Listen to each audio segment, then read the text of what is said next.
Kevin Mitnick is known as the king of all hackers, with aliases like the Condor and the Dark Side Hacker. Mitnick's exploits stem back to his youth in the late 70s, where he began taking advantage of the system by tricking the Los Angeles bus transfer system to get free rides. As he aged, Mitnick found his gift for code and began hacking into big-name companies like Nokia, Motorola, IBM, and eventually, the Pentagon. Millions of dollars of information passed through his hands before he was finally arrested in 1995. Hardly deterred, Mitnick went on the run from the FBI for 3 years and was the most wanted computer criminal of his time, before he was sentenced to 4 more years in jail. Mitnick didn't consider what he was doing as hacking and referred to it politely as social engineering. At one point, a judge found him so threatening that he placed him in solitary confinement because he thought Mitnick could start a nuclear war by whistling codes into a payphone.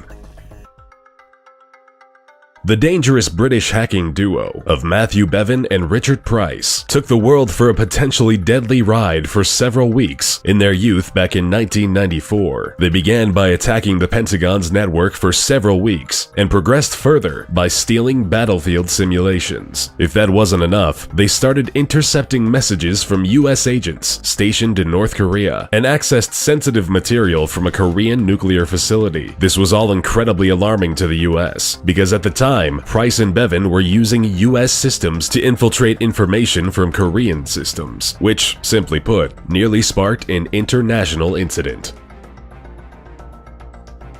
You've probably heard about the infamous hacktivist group, Anonymous, or just Anon, sprouting back in 2003 from the breeding grounds of 4chan. Anonymous consists of an unspecified number of politically active hackers. They campaign for internet freedom, social justice, and transparency in the law. With nothing off limits, this group has hit the Chinese government, the Vatican, the FBI, and CIA, while spending just as much time leaking documents or taking down websites with political intent during the aftermath of tragedies like Charlie Hebdo, Michael Brown, and launching large-scale personal attacks on individuals associated with the KKK. While they may not be monetarily motivated, the information they've leaked and the impact they've had on cases and cover-ups has been huge.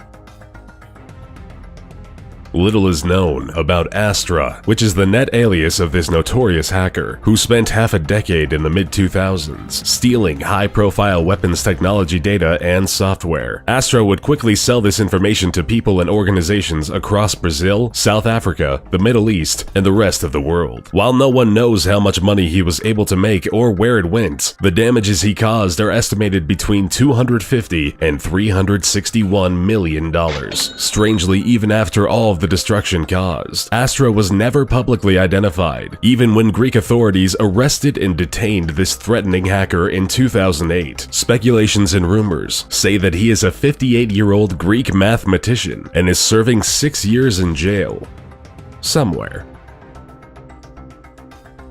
Gary McKinnon infiltrated over 97 US military and NASA servers in just a year during 2001. He deleted sensitive data, software, and files that cost the US government $700,000 in recovery charges due to the severity of the damage. Confident in his skills, McKinnon, who went by the alias Solo, taunted the military by posting, "Your security system is crap. I am Solo. I will continue to disrupt at the highest levels." Strangely enough, McKinnon wasn't in it for any kind of monetary gain, and it turns out he was just looking for files containing evidence of extraterrestrial life, which, according to McKinnon, he found.